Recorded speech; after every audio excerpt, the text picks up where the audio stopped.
You're listening to AI Podcast, where headlines meet depth. नमस्कार।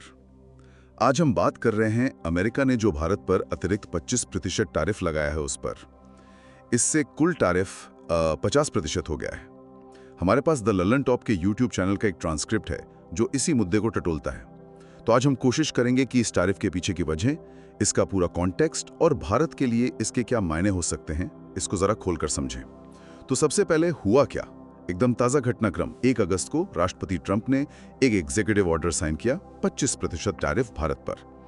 फिर 6 अगस्त को एक और ऑर्डर 25% और। हाँ बिल्कुल, मतलब कुल मिला के 50% हो गया। हाँ सही, ये लगेगा उन भारतीय सामानों पर जो अमेरिका जाते हैं। पहले तो कहा था 7 अगस्त से लागू होगा। हाँ, लेकिन फिर खबर आई कि इसे 27 अगस्त तक टाल दिया गया है। थोड़ा समय मिल गया। अब अमेरिका का तर्क क्या है? वो कह रहे हैं कि ये कदम इसलिए उठाया ताकि भारत रूस से तेल ना खरीदे। हाँ, आरोप ये है कि भारत जो पैसे दे रहा है उससे रूस यूक्रेन में मतलब तबाही मचा रहा है। अमेरिका क्या खरीद रहा है रूस से, ये उन्हें चेक करना पड़ेगा। अरे वाह, मतलब तर्क दे रहे हैं लेकिन खुद ही पूरी तरह अपडेटेड नहीं है। तो ये रूस वाला जो लॉजिक है ये थोड़ा क्या कहते हैं, खोखला सा लगता है ना, बिल्कुल। खासकर जब ट्रंप को खुद पूरी जानकारी नहीं। तो क्या असली वजह कुछ और है? हाँ, यहीं पे चीजें थोड़ी दिलचस्प हो जाती हैं। जैसा स्रोत भी इशारा कर रहा है, ये रूस वाला मामला शायद एक बहाना ज्यादा है। असल वजह लगती है ट्रंप का वो मेक अमेरिका ग्रेट अगेन वाला चुनावी नारा और उनकी जो संरक्षणवादी नीतियां हैं, प्रोटेक्शनिज्म। अच्छा, देखिए, अमेरिका एक उपभोक्ता देश है। मतलब वो बहुत सारा सामान बाहर से मंगाता है, चीन से, भारत से, मेक्सिको से, सस्ता सामान। ट्रंप की सोच ये है कि अगर विदेशी सामान को महंगा कर दें तो अमेरिकी कंपनियां फिर देश में ही बनाने लगेंगे। लेकिन ये सुनने में जितना आसान लगता है, क्या उतना है? मतलब अमेरिका में सस्ता लेबर कहाँ से आएगा? ये सब दिक्कतें भी तो हैं। बिल्कुल, ये व्यवहारिक चुनौतियां हैं जिनकी अनदेखी की जा रही है। शायद ये एक तरह से राजनीतिक स्टैंड ज्यादा लगता है। और ये पहली बार तो है नहीं। नहीं, बिल्कुल नहीं। ट्रंप ने पहले भी तो टैरिफ लगाए हैं, कनाडा पर, मेक्सिको पर, और चीन के साथ तो पूरा ट्रेड वॉर जैसा चला था। हाँ, चीन वाला मामला तो बहुत बड़ा था। वो इसे एक तरह से बातचीत के लिए दबाव बनाने का हथियार मानते हैं।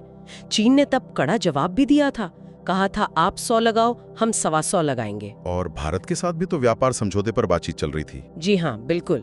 एक 90 दिन का पॉज भी लिया गया था। हाँ। मतलब उस दौरान टैरिफ नहीं लगेंगे, बातचीत होगी। लेकिन वो डेडलाइन निकल गई, 8 जुलाई, फिर 31 जुलाई, कोई समझौता नहीं हुआ। नहीं हो पाया, और उसके ठीक बाद ये टैरिफ का ऐलान आ गया। इसमें एक और पहलू है जो अक्सर उठाया जाता है। कौन सा? कि भारत भी तो अमेरिकी सामानों पर काफी टैरिफ लगाता है। हाँ, ये बात सही है।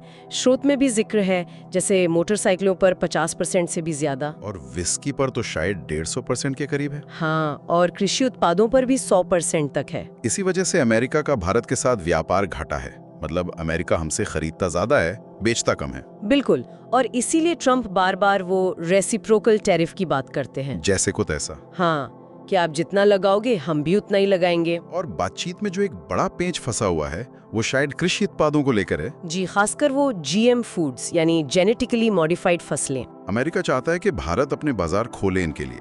लेकिन भारत अपने किसानों के हितों को लेकर और शायद स्वास्थ्य और बायोडायवर्सिटी की चिंताओं की वजह से भी थोड़ा हिचक रहा है। ये काफी संवेदनशील मुद्दा है भारत में। हाँ, ये बात तो है। तो अब स्थिति ये है कि 27 अगस्त तक का समय है। हाँ, लगभग 20 दिन है अभी। बातचीत के लिए खिड़की खुली है। सही कहा। लेकिन इस बीच ऐसा नहीं है कि भारत सिर्फ इंतजार कर रहा है। वो अमेरिका के अलावा दूसरे विकल्प भी तलाश रहा है, ऐसा लग रहा है। अच्छा। जैसे स्रोत में इकोनॉमिक टाइम्स के हवाले से बताया गया है कि भारत शायद कोई 20,000 करोड़ का कार्यक्रम शुरू करने की सोच रहा है अपने एक्सपोर्ट्स को बढ़ावा देने के लिए। और दूसरे देशों के साथ भी व्यापारिक रिश्ते मजबूत करने की कोशिश हो रही है। और इसी दौरान कुछ डिप्लोमेटिक मूवमेंट्स भी हुए हैं। हाँ, भारत के जो राष्ट्रीय सुरक्षा सलाहकार है अजीत डोभाल, वो रूस पहुंचे हैं। और प्रधानमंत्री मोदी भी जल्द ही चीन जाने वाले हैं। बिल्कुल।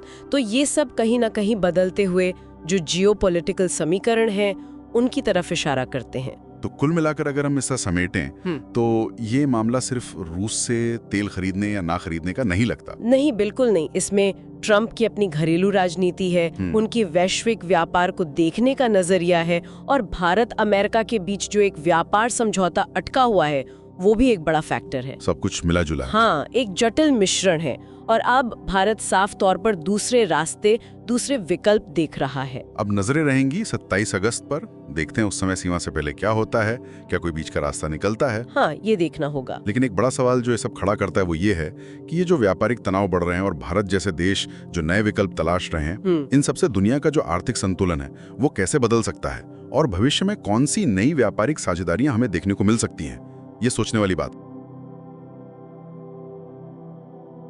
इस AI पॉडकास्ट को देखने के लिए धन्यवाद। ताज़ा खबरों और गहन विश्लेषण के लिए हमारे चैनल को सब्सक्राइब करें और जुड़े रहें।